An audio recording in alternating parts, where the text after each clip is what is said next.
faces on paper, curled at the edges, names said once and swallowed by time.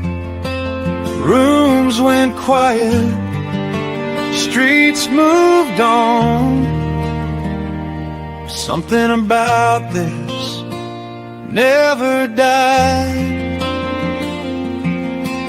Cold hands on cold files, dust where the truth should be. Every lie leaves a footprint, every monster bleeds eventually. For the missing that never came home, for the cases they tried to forget, for the killers counting days in the dark, thinking they're done with that. We keep digging, keep the light on. All right. Howdy on this Saturday night. My name is 12 Gauge and welcome to my channel, 12 Gauge Investigative. This is your first time here or you're watching this on replay. Thank you so much for being here. Thank you so much for joining me on this new year. First of all, I'd like to say hello to the subs that have been here through the tough time, through all the times the channel has endured. Thank you so much.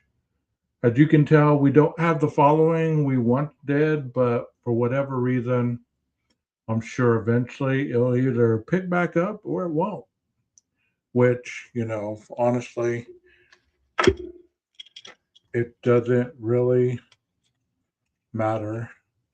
I know a lot of times the shorts generate a lot more revenue and views because they're quicker.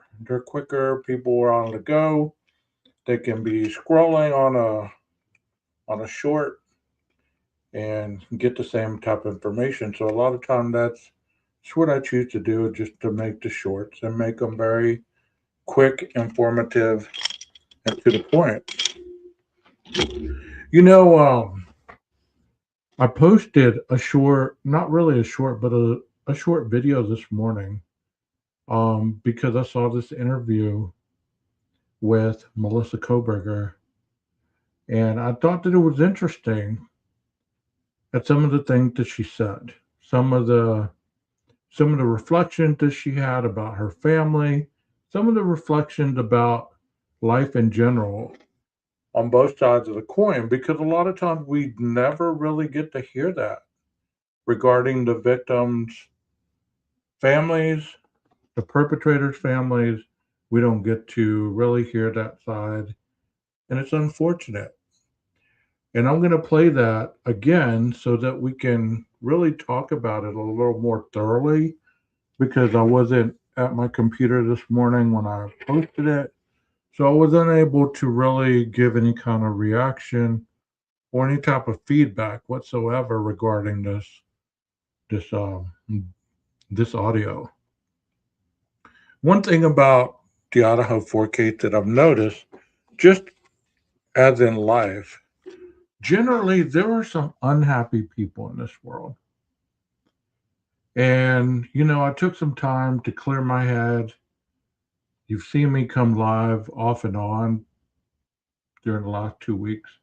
But I took some time to clear my head, and it gave me some insight as to really the important parts of life rather than the things that we put so much thought into that really, it either adds to our lives or it takes away from. And I think over the 3 years and so much change that has happened in this case, it's really diminished a lot of people's capacity for compassion. Capacity for compassion regarding victims of violent crime, survivors of violent crime, witnesses of violent crime. While I was gone, there was a 19-year-old that went missing from San Antonio, Texas. And if you were following that case at all, she went missing the day before Christmas. There wasn't very much that people knew about it. There was a little bit of video, but nothing more. Well, she was found deceased in a field, and there was a firearm next to her. The sad ending to something that really didn't have to be that way. It didn't have to be that way at all. But unfortunately, sometimes individuals in life, they view that if it's not handled abruptly at that point, if they don't get a solution instantly, sometimes they make a haste decision that if they would have just waited, possibly it would have changed in their favor. But mental health is a thing, and I've always said it. I've always said it. Mental health is a thing that we cannot play with, and mental health is something that it is essential for many people to to thrive in today's society. But let me change the view here, and then we will get on with this video. Let me share it with you guys, which is cool. This is almost like a recorded video because there's really not anybody here. So I don't have to worry about a lot of things that I normally would have to worry about in other avenues. So let me play this and then we'll get to talk about it because I heard it once this morning and I really didn't hear it after that. So let's see. This article is by Mike Baker and read by an automated voice. The harrowing news had spread across the country in the fall of 2022. 4 college students were found stabbed to death at a house near the University of Idaho campus. Mel Koberger, who was preparing to start a new job as a mental health therapist in New Jersey, could not help feeling a sense of alarm. Her brother, Brian, was living just 15 minutes from the scene of the mysterious killings. Investigators had no suspects, and Brian was just the type of... So let's talk about that a little bit. She's going under the name Mel now and not Melissa. But she said that she was concerned because her brother was living so close to the crime. As if any family member who has anybody that loves you, they would instantly be like, man, I hope they're going to be okay because they haven't caught anybody, they haven't named anybody. Let me reach out. Let me reach out to my brother, make sure he's okay, because I hope that's what your family would do, because I know my family would. Person who would leave his door unlocked and go out on late-night jogs. Brian, you are running outside and this psycho killer is on the loose, she remembers telling him. Be careful. He thanked her for checking on him and assured her that he would stay safe. In early December that year, her brother returned to their parents' home in Pennsylvania for the holidays, and later that month, Ms. Koberger got a call from her sister, Amanda. Law enforcement officers had burst into the house in the middle of the night and placed Mr. Koberger in handcuffs. She was like... So think about that a little bit. Let's think about that a little bit. SWAT team burst into your home. You're thinking about the safety of your brother, who lived so close to the crime scene. Then all of a sudden you hear from your other sister who tells you, hey, SWAT just busted in and they're arresting Brian. For what? The Idaho murders. So think about that a little bit. How would you feel if you were in this person's shoes? And I'm going to make a disclaimer right now because I noticed that numbers fluctuate based on your opinion on what you believe in this case. And I'm going to tell you, look, I'm playing this not because I'm taking sides. I'm playing this because it needs to be played. We hear from the other side of the coin. Why not hear this side? And if we had a lot more audio of this family speaking out, I would definitely play every bit and piece of it. So in no way is this painting me as one side or the other. You get that? So I hope you understand that. I'm with the FBI. Brian's been arrested, Ms. Koberger said. I was like, for what? The response, the Idaho murders. For a brief moment, she wondered if it was a prank. Then a sense of nausea overtook her. Literally overnight, the mystery of who stabbed 4 young people to death in an ordinary neighborhood full of college students gave way to a new question. Why Mr. Koberger, a reclusive but dedicated PhD student who had been on a path to a career in criminology, may have mounted a silent and brutal attack on 4 students from another university who had no apparent connection to him. The arrest upended the lives of the And I said that last night. And if you didn't watch my last night live that I did, I spoke on that part right there. How would something that had no attachment to Brian be such a big deal? Well, think about that. If he was to be attached to these students, then he might have not been looked at as, okay, well, he was in that house, he partied with them, he hung out with them, whatever. And but that wasn't the case. So there was no reason for him to have any of his DNA, any of his belongings, anything that they could have found. There would have been no reason for that to be in that home. Now, all the other DNA that they collected, all the other stuff that they collected, they could connect those pieces to people that were obviously in that home, partying, passing through, hanging out with friends, whatever it was. But they couldn't put Brian in that home.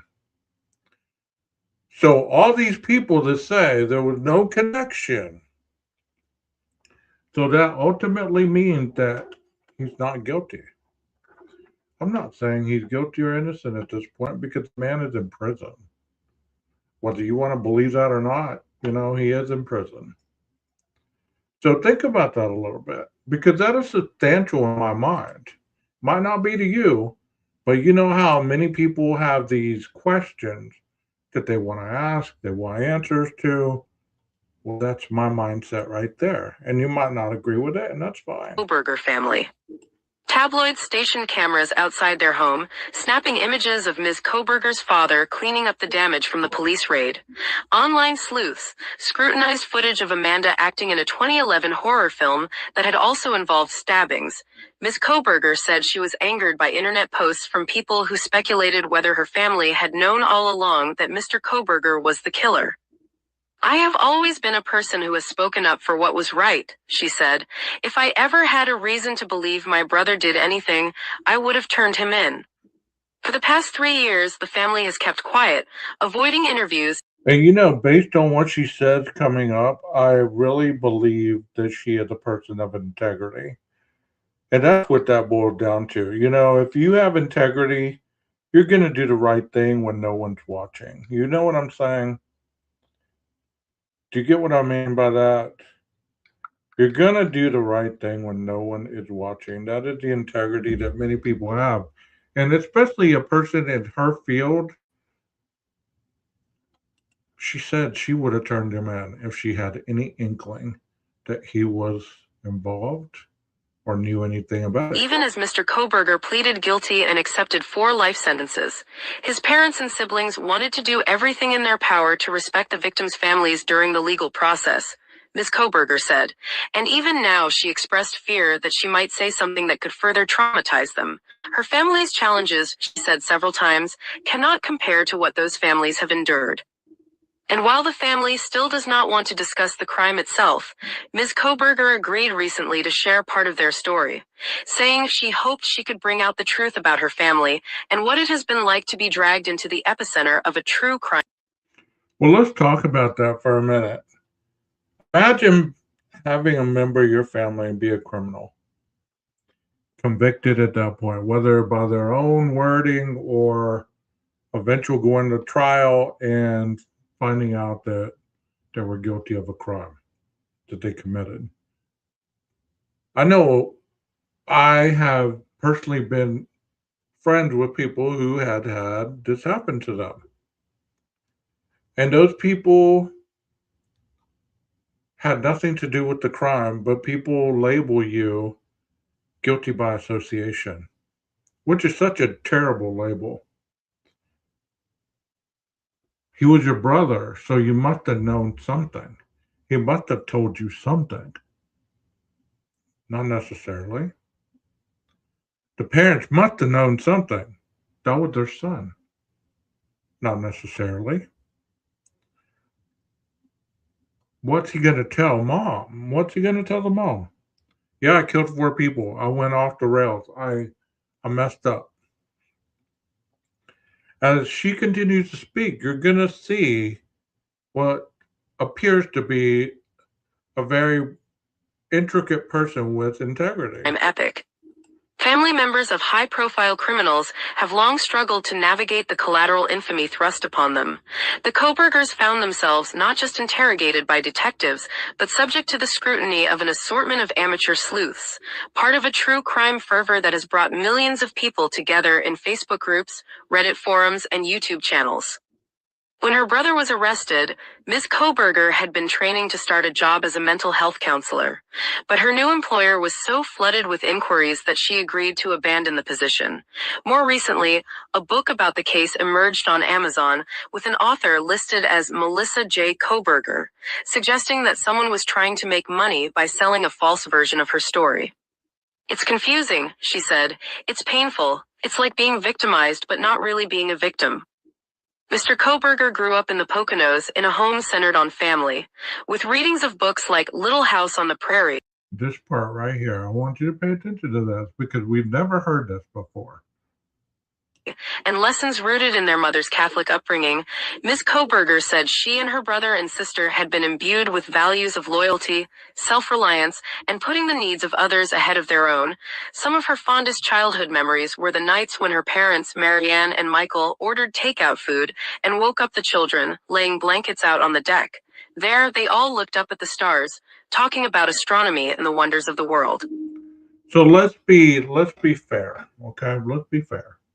Because even though I know where Brian is, a lot of people have the incapacity to believe certain things or that people change.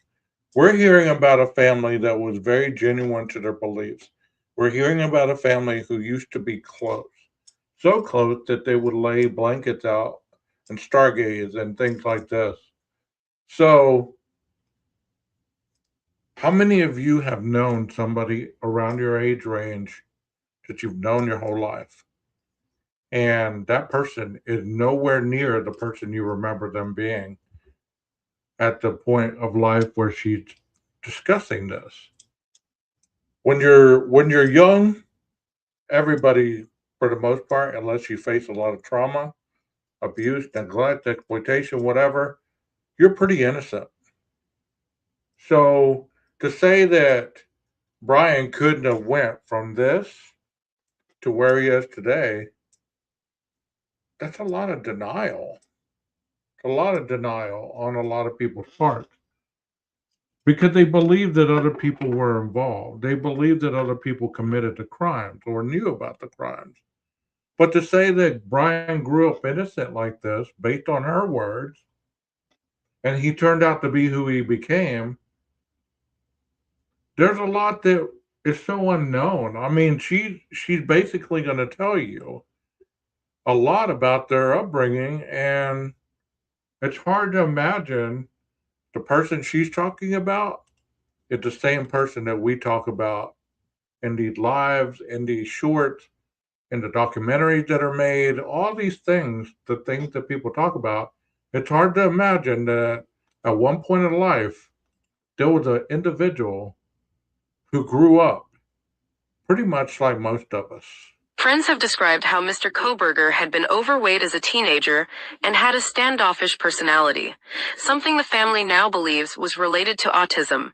He endured persistent bullying, Ms. Koberger said. He wrote online during those years of having no emotion, little remorse, and feeling as if he was an organic sack of meat with no self-worth. Later, he spiraled into heroin addiction. When he stole Ms. Koberger's phone and sold it at a mall to buy more drugs, she said her parents alerted the police. Ms. Koberger said they were all worried that he was on a path to an early death, as ultimately happened with one of his friends. But after he went through treatment, she said, Mr. Koberger seemed to be on a better trajectory. She and her brother both shared an interest in crimes and psychology. She was pursuing a career in mental health therapy. He began discussing a career in policing, going on to study psychology at DeSales University in eastern Pennsylvania. So think about that. We all are who follow true crime. I'm not going to speak for you, but the people that follow true crime, they are very intricate in the mindsets of a killer. They're very intricate in wanting to know about these crimes, what caused them, how it happened, every bloody gore detail. There are certain people like that. Most people who have issues of unresolved, some kind of trauma or something else, there's been plenty of people that I've known that are therapists that got into the field because they were trying to figure themselves out. They were trying to solve their own sense of understanding of why am I the way that I am. And it sounds a little bit like possibly this could have been the path that the sister was taking. And it doesn't mean that she was abused. It doesn't mean she was traumatized. It doesn't mean nothing like that. It just means that, you know what? She was intricate with her feelings about true crime and the psychological effect. And Brian seemed to be on that same accord. Of course, because you want to know what makes things tick. I don't know anybody who followed true crime that doesn't have that thought process. If you didn't, you wouldn't like it. You want to know what makes things happen the way they do and what makes people act the way they do. Before getting accepted into a PhD program in criminology at Washington State University. We were all so proud of him because he had overcome so much, she said. He was still socially awkward and could be abrasive, she said. They often argued. Still, she said she never saw him be violent. When she once tried to force him out of the house during an argument, he de-escalated the situation by holding back her hands. That lack of a violent history was one reason the family found it so disorienting to hear that Mr. Koberger was a... Okay, so that's one incident, all right?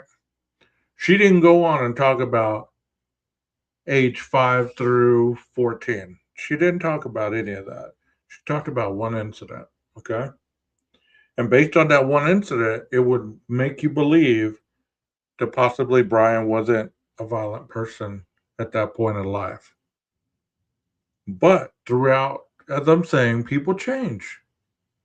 People's projection, their thoughts, the way they view life, the way they view themselves, it changes. We don't know.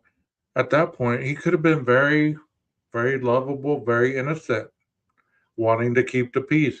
We heard of Brian saving a coworker's life by getting the shocker thing, the whatever the hell those are. Can't think of what they're called now. ART or ERT or something like that. Anyways, saving coworker's life by doing that. Well, we've also heard of other people who have committed heinous crimes, stepping in and saving people from danger. So that is one of the reasons why it's so hard to understand how somebody can go from one avenue and just somehow switch it off and become a cold-blooded killer. Let's look at BTK. Let's look at the clown. Pogo the clown. He was able to give young guys jobs during the day, but fantasized and killed them at night. You know what I mean? It's like, so to say that there wasn't a double personality there somewhere, if you're open-minded to that avenue, then you can see that aspect. Accused of such a barbaric crime. In the days before the raid, the family had gathered for Christmas. Ms. Koberger remembered being thrilled to see her brother back home in Pennsylvania and hugging him tightly. To accommodate the strict diet he now followed, their mother had made him vegan cookies for the holidays. They played TV party games. One night, as Ms. Koberger was cleaning up in the kitchen, a sharp edge of foil caused her finger to bleed, and her brother, initially expressing disgust at the sight of blood, helped clean the cut and cover it with a bandage. During the And I know people are going to say, well, if he was disgusted by blood, then there's no way he could have committed this crime. Once again, at this point in life, he was disgusted by blood. But I've read in other avenues as he got older, he became fascinated with blood. Whether that's founded or unfounded, who's to say? But at this point in life, obviously, he didn't like the sight of blood. Okay, so be it. Doesn't mean that he kept that belief system the rest of his days to his 28th year on November 22nd, 2022. And at that point, he had outgrown that thought process. But I understand that people are going to say, well, he didn't like blood. So there's no way he could have killed anybody and got blood all over him because he despised it so much. At that point in life, no, he probably couldn't have. But at 28, we don't know if he was capable. Those days at home, Ms. Koberger said, she recalls him only briefly mentioning the Idaho murders, saying that investigators were still hunting for the killer. Investigators, after going weeks without naming a suspect, had turned to the public in early December and requested help finding a white Hyundai Elantra of a model year between 2011 and 2013 that had been seen circling near the victim's house on the night of the killings. Ms. Koberger, knowing that her brother had driven a white Elantra back from school, said she had briefly wondered if they were looking for the same model, but then learned that his was from a different year, 2015. Unknown to the family, investigators had pinpointed Mr. Koberger as a suspect within days of his return to Pennsylvania. They were already surveilling the house. In the early hours of December 30th, 2022, while Mr. Koberger and his parents were alone in the house, police officers burst in with guns drawn, shattering glass, and rushing to place him in handcuffs. In court, law enforcement officials said that Mr. Koberger's DNA was found on a knife sheath that had been left next to two of the victims. Amazon records showed he had purchased the same style of knife. And then there was the white Elantra. Investigators determined that the car seen near the murder house matched the model he drove. Ms. Koberger said her mother has been praying daily for the families of the victims. Ms. Koberger herself has put the names of the victims, Madison Mogan, Kaylee Goncalves, Xana Kernodle, and Ethan Chapin, and their birthdays into her digital calendar so that she will get reminders about them. During holidays, she said, her family has felt grief that Mr. Koberger could not be with them, but then she would think of the victims' families and the pain they must be feeling. The idea is making me so emotional that I can barely speak to you about it, she said in tears. Steve Goncalves, the father of Ms. Goncalves, said he had sympathy for Mr. Koberger's sisters and the scrutiny they had endured in recent years. But he said he still had lingering questions about what Mr. Koberger's parents might have known or suspected. As the criminal case proceeded, the Koberger family was troubled by the So let me ask you guys a question, whether you're watching right now or whether you're going to watch in the future, or whoever stumbled across this video. If you find out that later on in life, we find out that he did indeed either tell his father or tell his mother, either bits and pieces or in analogies or whatever, that he did tell them, and the statute of limitations already gone, blah, blah, blah. Will that change your mind about the family, dad, mom and dad? Because dad is not in good health. We're going to hear that in a minute. Dad is not in good health. So dad might take something to the grave with them. And how many parents would protect their children from that kind of knowledge? You know what I mean? Like, I don't know if you would protect your children or if you'd be like, okay, he told me you murdered him. let's get him on the firing squad. I don't believe you would. Hence discussion around it. Mr. Koberger's emotionless mannerisms, which the family attributed to his autism, became something people treated as evidence of him being a monster. Research has not established any conclusive causal links between autism and violent crime. There were reports that he had interacted with some of the victims on social media or had gone to a restaurant where two of them had worked, but investigators later dismissed those claims. Right. All of the attention, Ms. Koberger said, made it hard to imagine that her brother could ever get a fair trial, and she could see that the wild speculation surrounding the case seemed hurtful to the families and friends of the students who died. Once an avid true crime fan herself, she now looks back on that with regret. It's human nature to be curious about darker things, she said. That's how we keep ourselves safe. But I think we should try and come together for a true crime culture that is way more protective and empathetic to the families of the victims. The family has tried to support Mr. Koberger. Since his arrest, they have held regular calls with him, avoiding discussions about the details of the case. Ms. Koberger said she has kept him posted about life back at home, and he sometimes talks about his latest interests in psychology, the Myers-Briggs personality assessment, and the bicameral mind theory, in which the two sides of ancient human brains operated independently. For his birthday, Mr. Koberger asked his family to make a cake that he thought his sister Amanda would like. He asked Mel to blow out the candles. Through it all, they have tried to reconcile the son and brother they loved and still do, with the man depicted by prosecutors and the police, the man who pleaded guilty to killing 4 young people with no apparent motive. When he entered the guilty plea in July, his parents attended, with his mother sobbing in the front row. Weeks later, when he was sentenced, Ms. Koberger had hoped to attend, but she stayed home to care for her father, who had developed heart problems. They watched the hearing together on television. Some of the victims' family members, given a chance to address the court, unloaded their anger at Mr. Koberger, who sat largely in blank-faced silence. "You're definitely a demon from hell," one family member said through a lawyer. "The truth is, you're as dumb as they come. Stupid, clumsy, slow, sloppy, weak, dirty," said another. The judge said that he could not discern any redeeming quality in Mr. Koberger, because his grotesque acts of evil have buried and hidden anything that might have been good or intrinsically human about him. Through it all, Mr. Koberger sat with his hands in his lap, nothing in front of him but a pen and a piece of paper that appeared to have a small drawing on it. On the internet, some of the amateur sleuths watching the proceedings zoomed in to scrutinize the sketch, speculating that it appeared to be a dark heart. Brian Koberger keeps creepy drawing close during sentencing for quadruple killing, a tabloid headline declared. In truth, Ms. Koberger said, it was a heart surrounded by vibrant colors that she herself had drawn for her brother. Even if she could not be there in person, she said, she wanted him to know that he was loved. So regardless on how you feel about that, all I have to say is that you put yourself in that family member's position.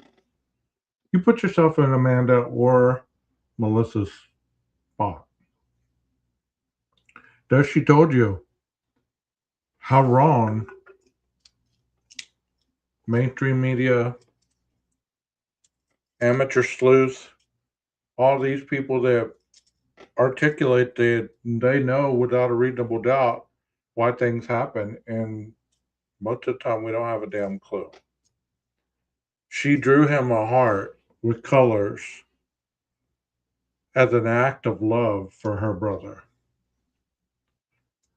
And you may be outraged and you may say, well, how can she support someone who admitted to killing 4 people? How can she support that? Obviously, if you think that, you've never dealt with anybody who has broken the law in their family, who has ever went off to prison or anything like that. Because if you had, you'd understand how she would have been capable of still loving her brother, writing letters to him, her other sister, blowing out a cake, whatever it is that they're trying to do to normalize their life. whatever they're trying to do to normalize their lives. I'm going to play something that I was talking about the other night that I was unable to play due to the fact that I wasn't at my computer. And I'm going to try to find it. Trying to think of her name.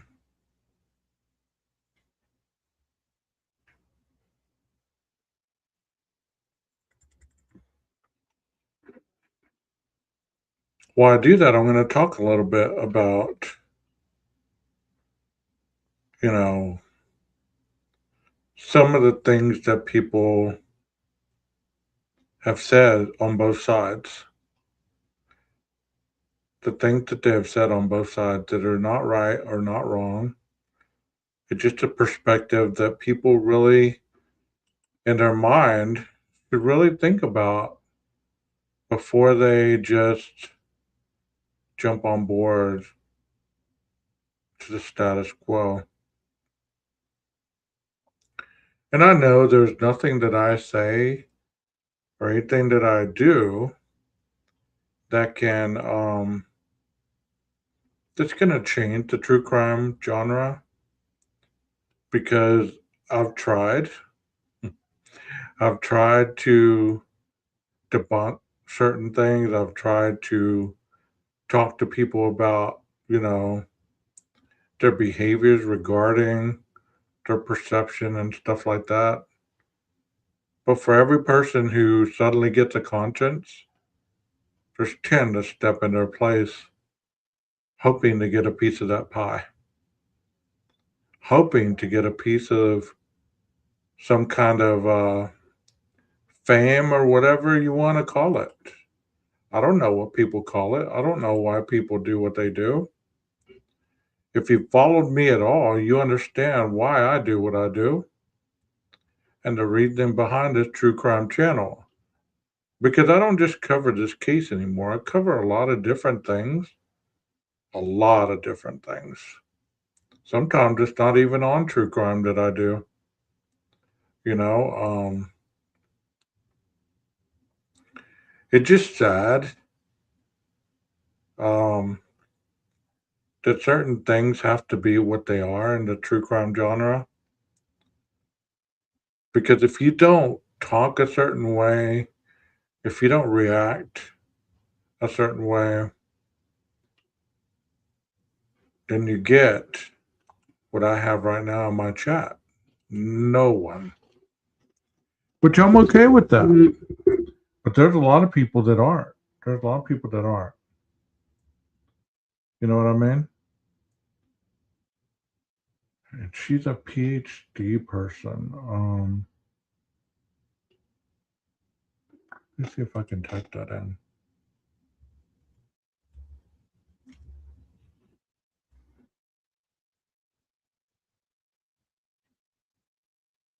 There it is.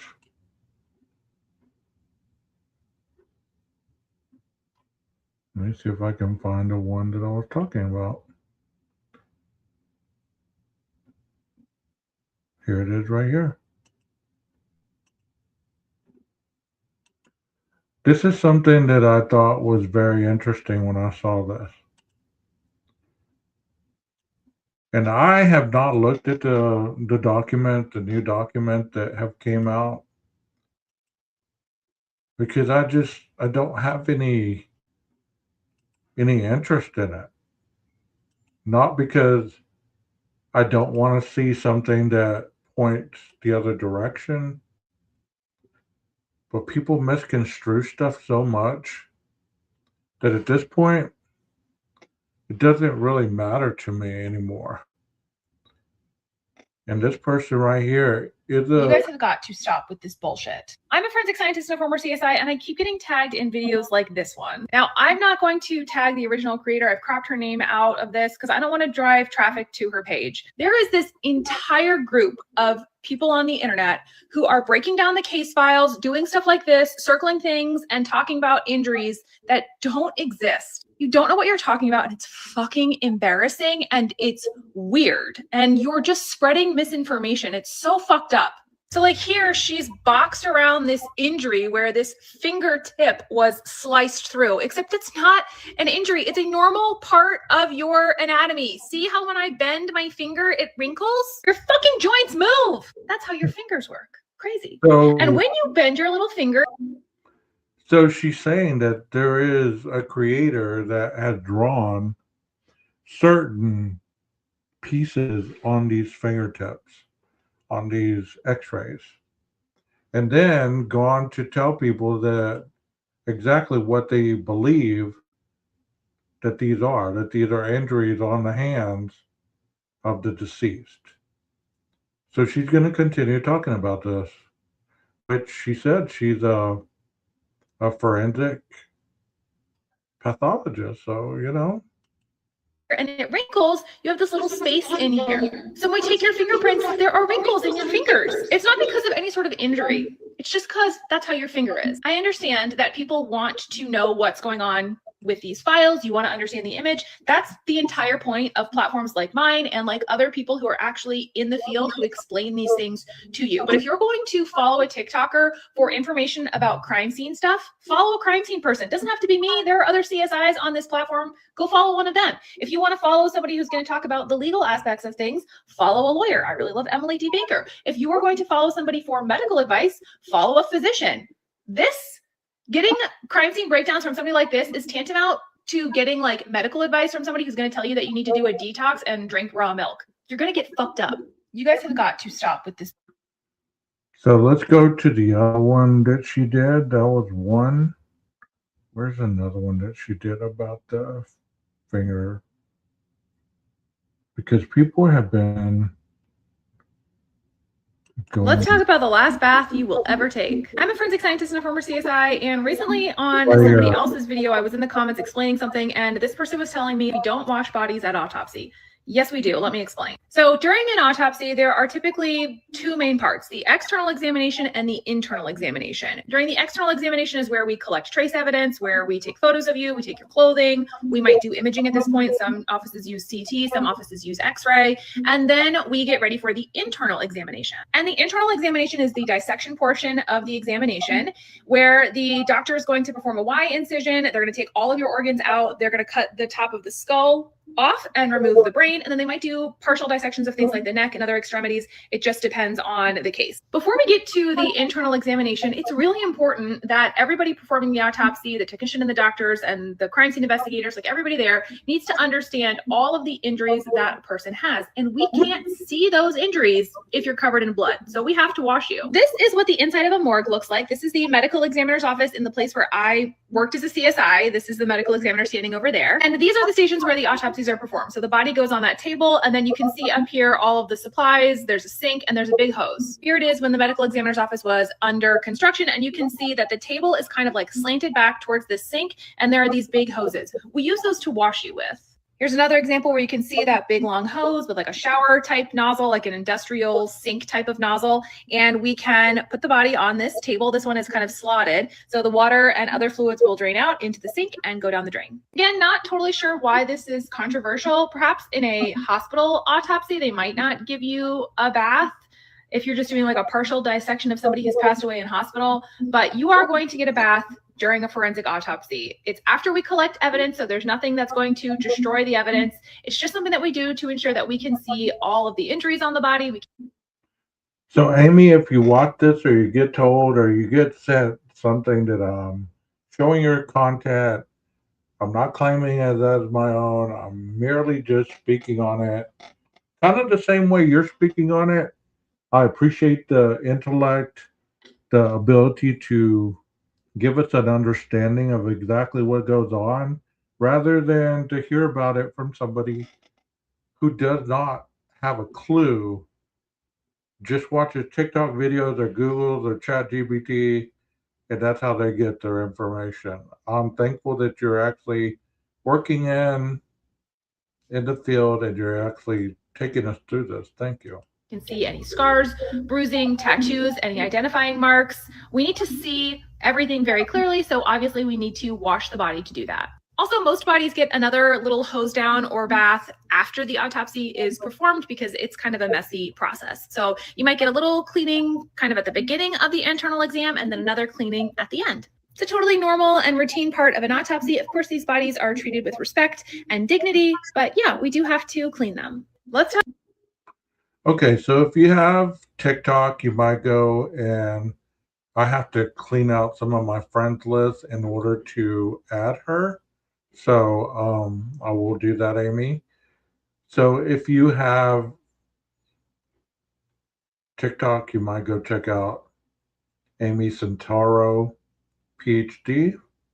She's very insightful on the things that she speaks on.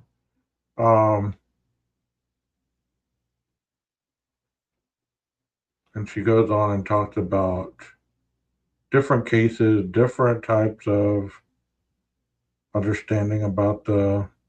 Let's talk about this one.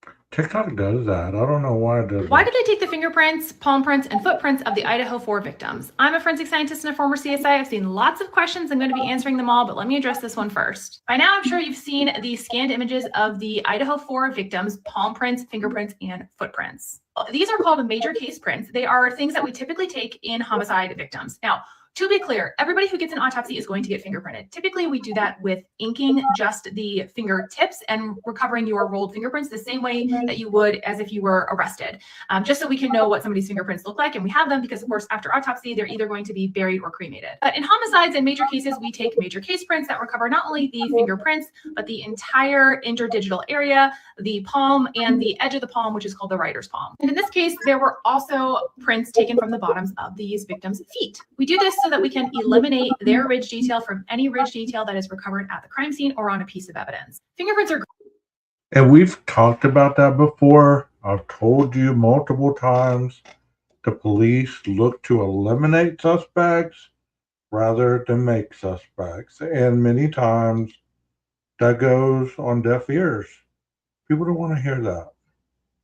They want to hear that the police were pigeonholed on one suspect, and that was it. That was it. That they were pigeonholed on one suspect, and that's what happened. And she just said it too.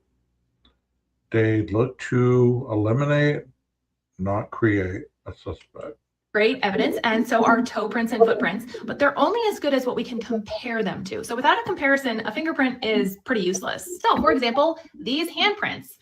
Okay, there's handprints on the windows, but the question is, who do they belong to? Of course, one of the questions that forensic scientists need to answer is, could these be fingerprints or palm prints from the victims, from them touching the window at some other point in time? Can't do that unless you take their handprints at autopsy. And did you know that we can lift footprints on things just the same way that we could lift fingerprints? So one of the things that we might do in a case like this would be apply black fingerprint powder to the floors, like the bathroom floors, for example, and you would lift a lot of fingerprints or toe prints, and you'd need to compare those to the known records to understand who they belong to. Let's say we didn't take those handprints at autopsy. So we could not eliminate the 4 victims from being the people who potentially made these handprints. That means if this case goes to trial, then we could say, well, we don't know who those handprints belong to. They could belong to one of the victims, sure, but they could also belong to the real killer. We don't want that. We want to be able to identify every piece of evidence and figure out who made it, where did it come from? So that's why we take these prints. I hope that helps. I know there are a lot of questions about this, so let me know in the comments what other questions you have about these fingerprints, these hand. And another one that I listened to, her name is Stephanie.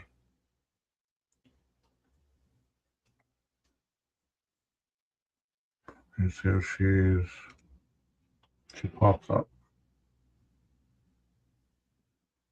There she is right here. Let's do a little disclaimer, okay, on the Idaho stuff that we've been doing here on this page for a little bit. Now, the Idaho stuff doesn't really get me views. It's not my normal content. I don't really like calling people out. It's not really my favorite thing to do, but it has to be done, and it has to be done by someone who has the education and the legal background to know what's right and what's wrong, okay? But to be clear, and to be abundantly clear, if you are going to get on here and talk about the sex lies of the victims. Claim that Bethany, Dylan, Hunter, Emily, any of those names that were recently accidentally released are involved in this crime, and defame them, then you don't have a right to be mad when someone comes at you and starts making fun of you too. Because what you're essentially doing is making fun of victims of a crime. So if someone comes for you and says, and by some chance calls you like a goblin or something like that, or says you look like a goblin, you don't get to come on this app and then cry and say that you've been bullied in the past, because guess what? We all have. Guess what we all have? You don't want to hear the stories of how I've been bullied on this app and how I've been bullied in my life. Okay? Not everybody does that. Because it would traumatize you. Doesn't deserve the crap people are saying about her. So if you don't want people to come after you, then stop coming after people who you don't know and have absolutely no idea who they are. If you don't want people to get mad at you for what you were saying on the internet, then stop saying stupid shit on the internet. It's really an easy concept. Because when you get out here and you put yourself out here as someone who wants to talk about a true crime case, you have to understand that people are going to disagree with you. I understand that. I understand that people disagree with me. That's fine. Of course. But if you start talking shit about me, I'm going to talk shit about you. If you start talking shit about the surviving roommates and the deceased roommates, I'm not going to tolerate that. If you can't stand the heat, get out of the kitchen. I found one thing that smells a bit hinky. And it's not my fault you're ugly. So here's another one. You might go follow her if you believe in, oh, I hate this stupid thing down at the bottom down here. Her name is GIANCRSTESQ, Stephanie Esquire. And she's a public defender. And she talks about the IDAHO case that I enjoyed listening to what she says. You know? Because she has some good insight on what she said. Let's talk about Dylan's post right quick. Let's talk about Dylan's Facebook post. Okay. And when I say Dylan's Facebook post, I mean that it's not a real post and she did not actually post this. So let's talk about how I know that, why I know that, and what it means for the case, which is absolutely nothing. So let's start with the official police document that came out in the latest DocuDump, and the unredacted one, obviously, because everybody has the unredacted one now. But let's go over that one. So there are two parts of this that you guys are sort of misinterpreting. And the reason I know this is because I've gotten supplemental narratives from police officers that look extremely similar to this and are worded extremely similar to this, if not identical to this. So I'm familiar with how they're written. I've seen them written identical to this. So I know what they're saying when they're saying what they're saying, which is a lot of me saying the word saying, but if you're picking up what I'm putting down. The first is I want to point out this last sentence here. This account had an avatar similar to Dylan's avatar, okay? Which means that when they ran this account that this post came from, there were two accounts that popped up that were Dylan's, or supposedly Dylan's, and that the avatar associated with this post was similar to the one that was Dylan's official page. Okay, that's what that sentence means.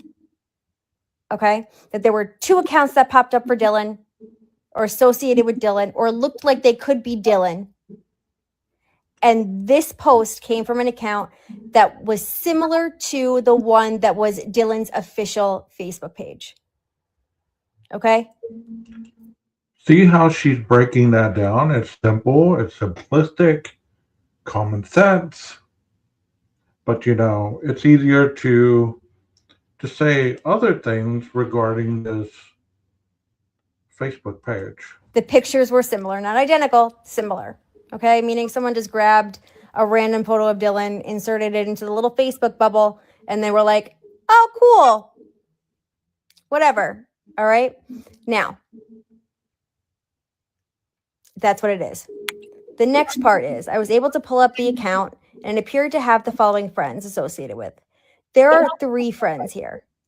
Okay. Meaning that the police were only able to determine that there were only 3 friends associated with the account, not 4 friends, not 5 friends, not 6 friends, not 27 friends, not 270 friends, 3 friends only. 3 friends only. Wow. That's it. Only 3 3 friends. If there were other friends, they would be listed here. Now, why are these names important and how do I know that it's only 3 friends? Well, where's Xana? Where's Ethan? Where's Emily? If this account was a real account, why are they not listed? You want me to believe that Dylan had a Facebook account, this Facebook account, and wasn't friends with everybody else? What about all the other people that have been in that house that you all now know the names of because you're diving into their lives? Good point. Good point. I mean, see, it's always a good thing when I listen to people that talk my language. Because I myself have said multitudes of different variations of this in other parts of the case, but nobody really listened to that. But it's better to hear other people say it. Maybe they can articulate the wording a lot clearer, a lot better, that people can understand. And I have listened to this person for a while, and she's very knowledgeable. That these are the only 3 names that matter? If there were other names associated with the account, they would be there. So the fact that there's only 3 names there should lead you to believe that this is not an actual Facebook account associated with Dylan, because if it was Dylan's account, everybody would be listed, right? And I've seen people say, well, it can't be, it has to be real because, Maddie couldn't accept a friend request after she passed away. That's true. That's absolutely true. But who's to say that this is Maddie's real Facebook page? How do we know that that's Maddie's real Facebook page? Of course. And how do we know that We know this that. Facebook page, this Dylan Facebook page, wasn't created before the murder? So she didn't have someone didn't. Because we know for a fact that once the murder happened, once they got a victim, or not victim, once they got Brian, all of a sudden, all these Brian Christopher Koberger pages popped up. I don't know if y'all remember that, but people are weird. They do weird shit. Like they want to make pages to make you believe that they're somehow idolizing or they're trying to fool people into thinking that they are actually the person. I've seen it on countless other people's lives, and it does happen. It's a real thing. Create a fake Facebook page for her before the murders. We don't know that. There's nothing in here that tells us what day this fake page was created. I've had fake Instagram or fake TikTok accounts created that literally have my picture and my name, and it's not me. Happens all the time. Doesn't mean it's her. Now, what also is important is that the information in the Facebook post is so clearly false. You know it's false. I know it's false.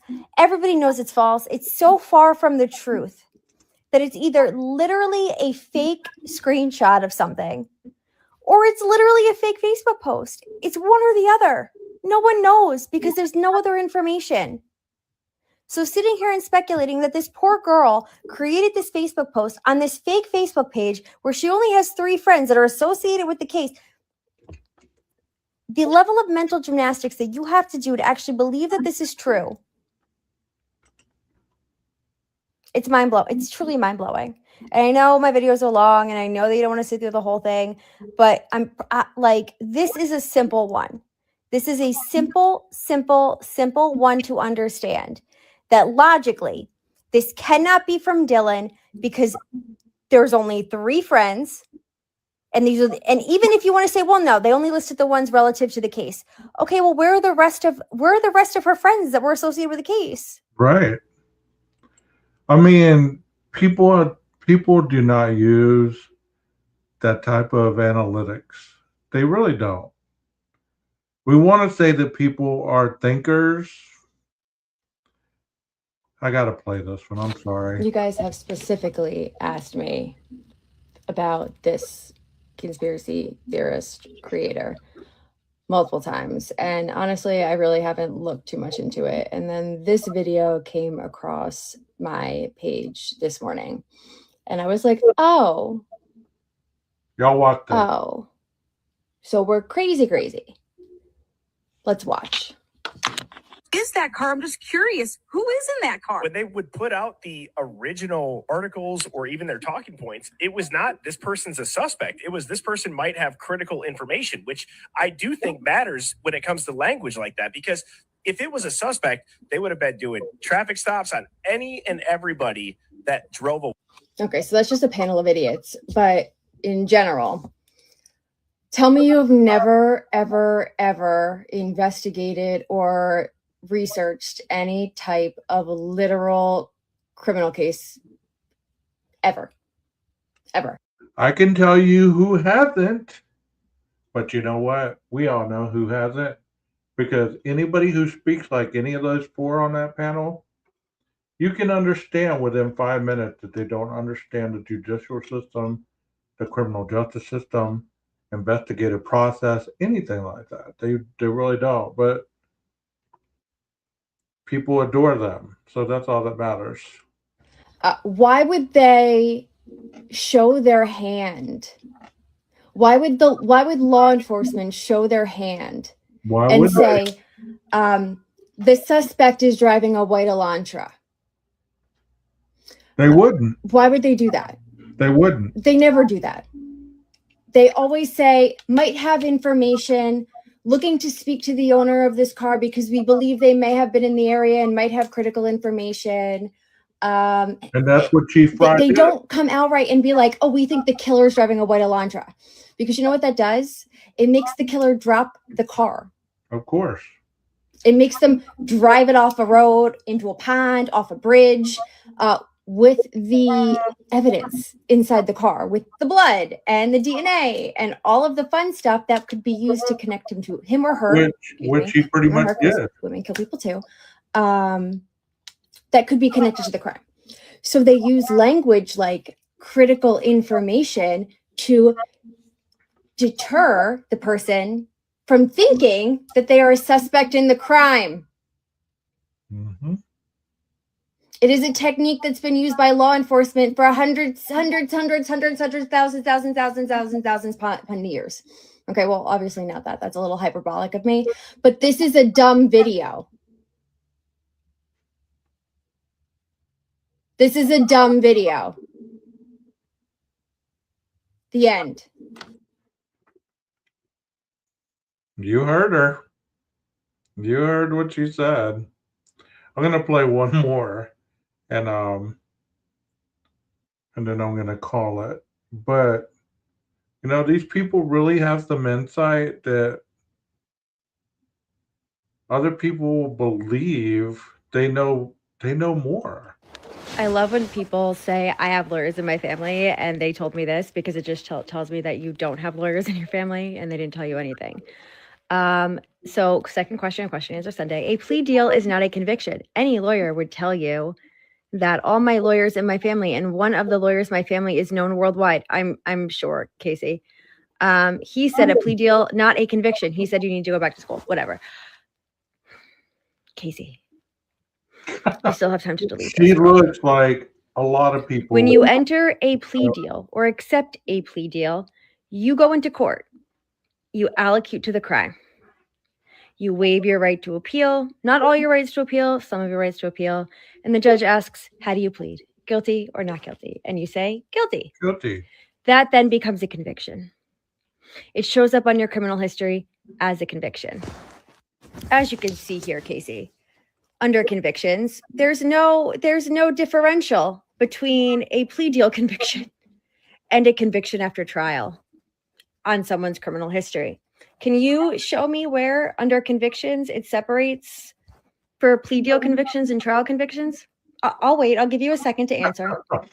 Wow. I mean, this is some of the stuff we hear every day. Those stuff we hear every day. It's not a No. conviction. Oh, there's no Not a separation. conviction. Oh, there's no separation between plea deal convictions and regular after trial convictions, right? Because there's not a difference. There's not a difference. The lawyers in your family and your very famous family lawyer should probably go back to law school, because a conviction is a conviction, whether it comes from a plea deal, whether it comes from a conviction after trial. If you plead guilty to a crime, a conviction is a conviction. Okay, that's a plea to a misdemeanor or to a felony. Okay, if you are a youthful offender, it's called an adjudication. Okay, let's toss in some more law there. If you are under the age of 18, 17 and 364 days, it's an adjudication. Okay, not a conviction. An adjudication, not a conviction. Okay, but after you turn 18, they're convictions. Okay, plea deal or not, you're guilty of both under a plea deal and a trial, so therefore convictions. If you were to apply for a job, and they were to ask you if you've ever been convicted of a crime, and you had a plea deal and you pled guilty to, let's say, armed robbery, right? And you said no because you pled guilty to a crime, that would be a lie. Let's say you were applying for a gun license. That is a perfect example. Perfect example. And it makes perfect sense. But to a lot of people, they cannot or will not allow themselves to unhinge to the bias in what they have in this case. Whatever reason they have that bias, whatever reason, they will not let their bias be unhinged, because the real people know. The real people know. We know the difference between a plea deal, a conviction, and what people are trying to say, that he was not convicted because he pled out. Yes, he was. License. Okay. And that's a federal document, a federal or a state document. Okay. Punishable by time in jail if you lie on it. Okay. Like you can actually be charged with a crime. And they said, have you ever been convicted of a crime? And you're like, well, no, I took a plea deal. I've not been convicted of anything. So you say no, you are going to be charged with a crime. Of course. You are going to be charged with a crime because that's a conviction. You literally will go to jail for that. Okay. You can literally go to jail for that, because a plea deal is a conviction.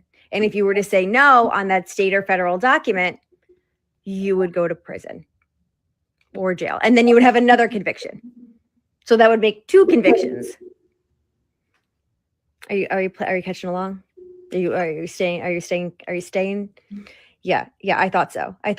So if you have any other legal questions, perhaps you should ask an attorney, not the fake ones in your family.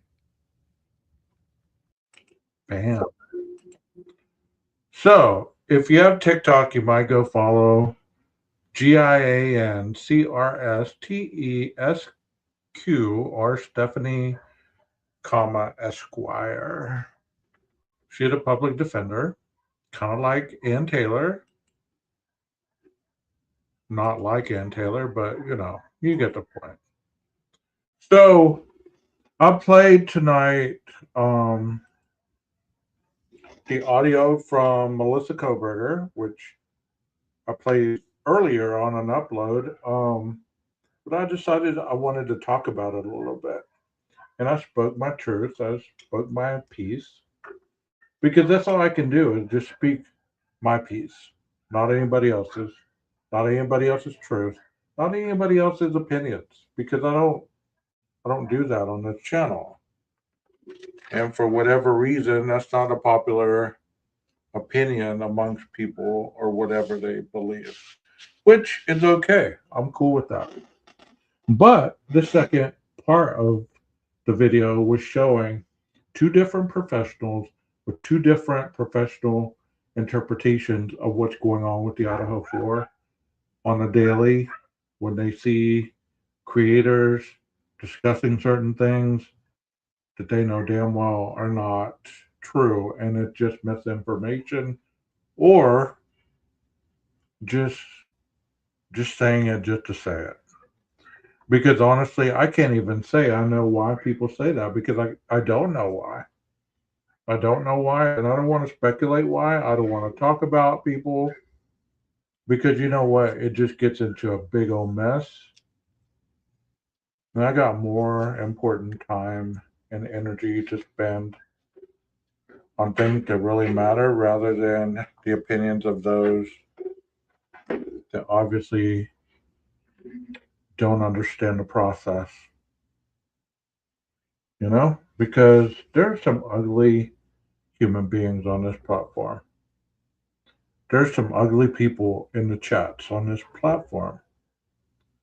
And they all want justice. They all want the truth. They all want to jump on bandwagons and all this other stuff, whatever they want to do, whatever makes them feel important.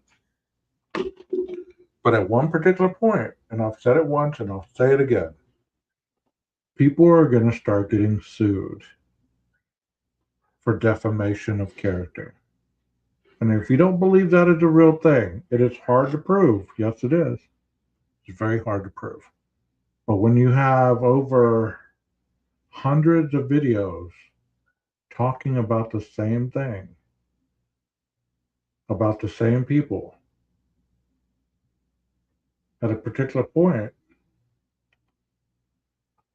you're just giving whoever potentially could sue you for defamation, you're just giving them the case. I believe that that'll happen eventually.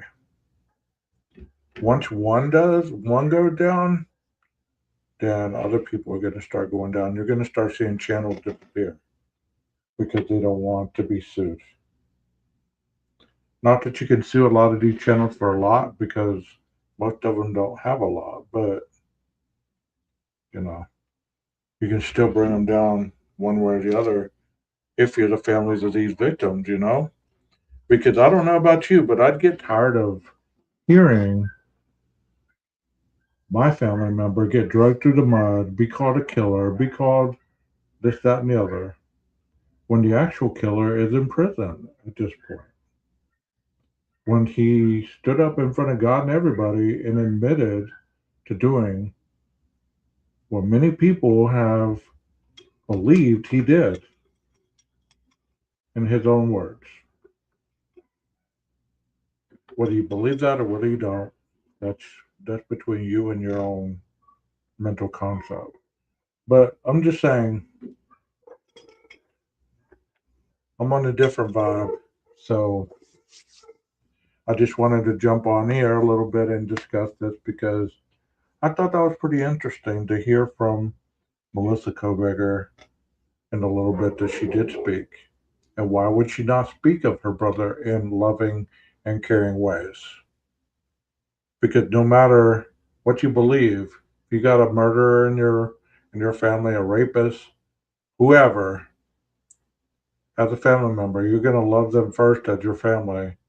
You might not agree with what they've done with their choice in life, but it still is not gonna change you a lot of times to not love them as a person. I hope you understood my concept in doing this video tonight. Go ahead and hit the like, subscribe, and share if you wish. Please don't screenshot my stuff and send it to other creators if you saw them on this panel tonight, because I was not making fun of anybody. I was not showcasing anybody. It's already been done multitudes all over the internet, so why do I need to follow that cue, right? Not that I care, but you know, that's part of the problem in this true crime genre is people are petty and people need friends so badly that they'll do just about anything and everything to keep their friendships going in these chat rooms. Well, I'm not built that way, and the people that come into my chat aren't either. So thank you so much once again for coming and spending the evening with me. My name is 12 Gauge, and this is my channel, 12 Gauge Investigative. I hope that you have a very lovely and prosperous new year, and that everything turns out great for you, and whatever avenue that you're choosing to direct your life in. Maestro, cue that music. I haven't said that in a while. I'm